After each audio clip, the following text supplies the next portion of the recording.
ನೋಡಿ, ಸ್ವಾತಂತ್ರ್ಯ ಬಂದು 80 ವರ್ಷ ಆಗ್ತಾ ಬಂದರೂ ಕೂಡ ಇನ್ನೂ ಈ ಕೆಲವೊಂದು ಸಾಮಾಜಿಕ ಅನಿಷ್ಟಗಳು ಚಾಲ್ತಿಯಲ್ಲೇ ಇದೆ. ಬಹಿಷ್ಕಾರ ಆಗ್ತಕ್ಕಂಥದ್ದು ಆಗಾಗ್ಗೆ ಸುದ್ದಿ ಆಗ್ತಾನೇ ಇರುತ್ತೆ. ಇದು ಸಚಿವೆ ಲಕ್ಷ್ಮೀ ಹೆಬ್ಬಾಳ್ಕರ್ ಕ್ಷೇತ್ರದಲ್ಲೇ ಸಾಮಾಜಿಕ ಬಹಿಷ್ಕಾರ ಹಾಕಲಾಗಿದೆ. ಯಾವುದೋ ದೇವಸ್ಥಾನದ ಪೂಜೆ ವಿಚಾರಕ್ಕೆ ಕುರುಬ ಸಮಾಜದ ಕುಟುಂಬಕ್ಕೆ ಗ್ರಾಮಸ್ಥರೆಲ್ಲ ಸೇರಿ ಬಹಿಷ್ಕಾರ ಹಾಕಿರೋದು.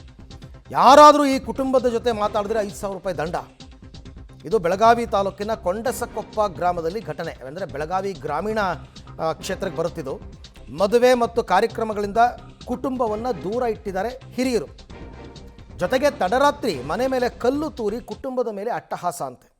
ಪಾಪ ಜೀವ ಭಯದಲ್ಲಿ ಬದುಕ್ತಾ ಇರೋ ಕುಟುಂಬಕ್ಕೆ ಭದ್ರತೆ ಕೊಡಿ ಅಂತ ಅವರು ಮನವಿ ಮಾಡ್ಕೊಂಡಿದ್ದಾರೆ. ನನ್ನ ಪ್ರಕಾರ ನಾನು ಆಗಲೇ ಹೇಳಿದೆ, ಇದು ಪೊಲೀಸ್ ಕಂಪ್ಲೇಂಟ್ ಕೊಡಬೇಕಿದೆಲ್ಲ. ನಿಮಗೆ ಕಾನೂನಿನ ಅಡಿಯಲ್ಲಿ ರಕ್ಷಣೆ ಸಿಗುತ್ತೆ. ಇಂಥದಕ್ಕೆಲ್ಲ ಯಾರೂ ಕೂಡ ಆಸ್ಪದ ಕೊಡಲ್ಲ ಈ ಅನಿಷ್ಟ ಪದ್ಧತಿಗಳಿಗೆ. ಬಟ್ ಅವರು ಗ್ರಾಮೀಣ ಭಾಗದಲ್ಲಿ ವಾಸ ಮಾಡ್ತಕ್ಕಂಥವ್ರು ಹೆದರ್ಕೊಂಡಿದ್ದಾರೆ. ನಾಳೆ ದಿನ ಇದೇ ಊರಲ್ಲಿ ಇರಬೇಕು, ಇವ್ರನ್ನ ಎದುರಾಕೊಳ್ಳೋದು ಸರಿಯಲ್ಲ ಅಂತ ಅವ್ರು ಕಂಪ್ಲೇಂಟ್ ಕೊಟ್ಟಿಲ್ಲ. ಸಮಾಜದಿಂದ ಬಹಿಷ್ಕಾರ ಹಾಕಿ ನಮ್ಮನ್ನು ಹೊರತು ಬಿಟ್ಟಿದ್ದಕ್ಕಾಗ್ರಿ ಹುಡುಗ ಆಡಾಕೋದು ಹೋದ್ರೆ ಅವ್ರ ಮನೆಗೆ ರೀ, ಇವ್ರನ್ನ ಹೊರತು ಬಿಟ್ಟಾರ, ಅವ್ರ ಜೊತೆ ಮಾತಾಡಬೇಡ ಅಂತ ಅವ್ರು ಹುಡುಗರನ್ನ ಮನೆಗೆ ಕರ್ಕೊಂಡು ಹೋಗ್ರಿ. ನಮ್ಮ ಹುಡುಗನ ದೂಡಿ ಕಳಿಸ್ತಾರೆ ಮನೆಗೆ ರೀ. ಅಂಗಡಿಗೆ ಹೋದ್ರೆ ಮನೆಗೆ ಹೊಳಿ ಕಳಿಸ್ತಾರೆ. ಆ ಹುಡುಗ ಏನೂ ಕೊಟ್ಟು ಕಳ್ಸಂಗಿಲ್ಲ. ನಮ್ಮ ಜೊತೆ ಯಾರೂ ಮಾತಾಡಂಗಿಲ್ಲ ರೀ. ಯಾವುದೂ ಕಾರ್ಯಕ್ರಮ ಇದ್ರದು ನಮಗೆ ಹೇಳಂಗಿಲ್ಲ ರೀ. ನಮ್ಮ ಮನೆ ಬಿಟ್ಟು ಹೇಳ್ತಾರೆ ರೀ. ಮತ್ತು ಯಾರ ಜೊತೆ ನಾವು ಮಾತಾಡ್ದಂಗೆ ಮತ್ತು ಮಾತಾಡಿದ್ರೆ 5,000 ರೂಪಾಯಿ ದಂಡ, ನೋಡಿದ್ರೆ 1,000 ರೂಪಾಯಿ ಬಹುಮಾನ ಅಂತಾರೆ ರೀ. ಮತ್ತು ಏನೋ ಒಂದು ಫಂಕ್ಷನ್ ಕಾರ್ಯಕ್ರಮ ಇದ್ದರೂ ನಮ್ಗೆ ಹೇಳಂಗಿಲ್ಲ ರೀ. ಮತ್ತು ಈ ಥರ ಎಲ್ಲ ಟಾರ್ಚರ್ ಮಾಡಿ ಪ್ರಾಬ್ಲಮ್ ಮಾಡಿದ್ರೆ ನಾವು ಈ ಊರಾಗ ಹೆಂಗೆ ಬದುಕೋದ್ರಿ? ಇವ್ರನ್ನ ಈ ಊರು ಬಿಡಿಸ್ಬೇಕು, ಮನೆ ಬಿಡಿಸ್ಬೇಕು ಅಂತಾರೆ ಇವ್ರು ರೀ. ಮತ್ತು ಸಭೆದಾಗ ರೀ ಗುಡಿ ಒಳಗೆ ಚರ್ಚೆ ಮಾಡೋ ಮೀಟಿಂಗ್ ಒಳಗೆ ರೀ ಹೆಂಡತಿ ಮ್ಯಾಗ ತಾಯಿ ಮ್ಯಾಗ ಕೆಟ್ಟ ಶಬ್ದಗಳಿಂದ ಮಾತಾಡ್ತಾರೆ ಇವ್ರು ರೀ.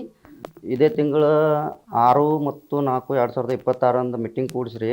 ಮೀಟಿಂಗ್ ಕೂಡಿಸಿ ನಾವು ದೇವರಾದು ಕೇಳಲ್ಲಿ ಪೂಜಾರಿ ದೇವರ ಹೇಳ್ತಾರೆ ಅಲ್ಲಿ ವಿಠ್ಠಲ್ ಬೀರ್ದೇವ್ ಮಂದಿರ ಒಳಗೆ ದೇವರಾನು ಕೇಳಕ್ಕೆ ಹೋಗಿದ್ದು ರೀ.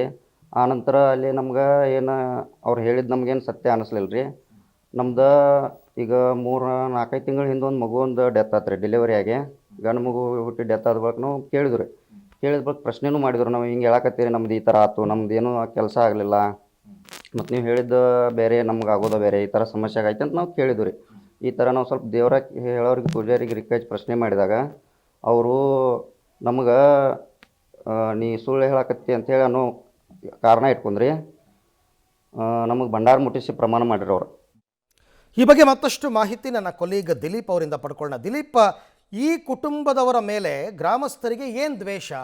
ಇಷ್ಟೆಲ್ಲ ಮಾಡಿದ್ರು ಕೂಡ ಯಾಕೆ ಪೊಲೀಸ್ ಕಂಪ್ಲೇಂಟ್ ಆಗಿಲ್ಲ? ಕನಿಷ್ಠ ಪೊಲೀಸರು ಸುಮೋಟೋ ಕೇಸ್ ಆದರೂ ದಾಖಲಿಸ್ಕೋಬೇಕಲ್ವಾ?